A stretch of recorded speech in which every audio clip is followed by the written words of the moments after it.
Welcome back into another episode of NA Now. Brandon Hofstra joined here with North Iowa Bulls head coach Nick Bruneteau. Nick, first off, let's just talk about last year. You took over the reins as head coach. What did you take away from that position?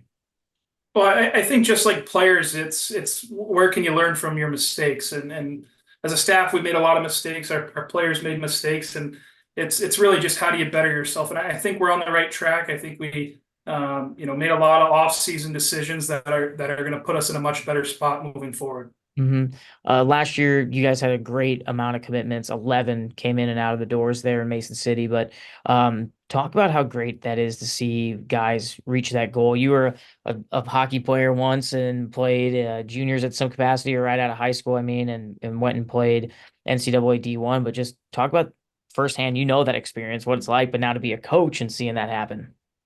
It's awesome. It's the most rewarding part of the job, and I think our program puts a premium on player advancement, not just Division One, D3, going to college, but moving on up that ladder. And you look at last season, we had six guys play games in the USHL. We had another three make a USHL team this season, and that always for a player, that's always the most important thing. And I think our staff and our organization does a really good job of developing kids and helping them reach their dreams and move on to the next level. Yeah. Looking at the roster this offseason, you guys obviously had the draft, some combines, you have an NA3HL team in the building, in camps. What were maybe some holes you guys were looking to fill? And then how are you feeling about this roster coming into this upcoming year? Yeah, you obviously want to get better at every position, and you look at last year we were a young team. We had 606s in our lineup most of the nights, and with that comes a learning curve. And going back to the development, that's really where I thought we did a good job, and it should put us in a spot this year where we're an older team.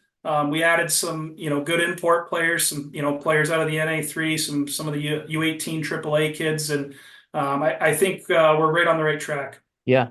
The Central Division will get two new teams this year with Watertown and the Minnesota Mallards. How excited are you to see some fresh faces instead of kind of the same guys every other weekend? I think it'll be great. And adding two more teams to that division, it's a division that's always had a ton of success. You look at some of the coaches in the league, like Steve Howard, Scott Langer. Right. They've been around there. They coach their teams really hard. So I think just added teams is going to help the players, but provide them more opportunities to get seen, not just in our buildings, in the Dakotas and Austin and Mason City, but more in Minnesota. And it should be another asset to the group. Yeah. One more for you. Pardon me. The 2024 NAHL Showcase kicks off here in September. How stoked are you for this season to start? Oh, absolutely. It's the biggest weekend of the year for our players. It's an opportunity for them to get seen by everybody at all levels. It's such a great event. It's going back 15 years. It was always something that you heard players talk about, and I got a chance to see it firsthand with my little brother. And it's only gotten better. It's only gotten more attention, and it's something for our guys that we've told them in the off season. You have to be ready for that weekend. It's arguably the biggest week of the season for our players, and I think the NA does such a great job of that showcase and providing our players that opportunity. Yeah. Nick, thanks again for doing this, and good luck this upcoming season. We'll see you up in Blaine. Thank you.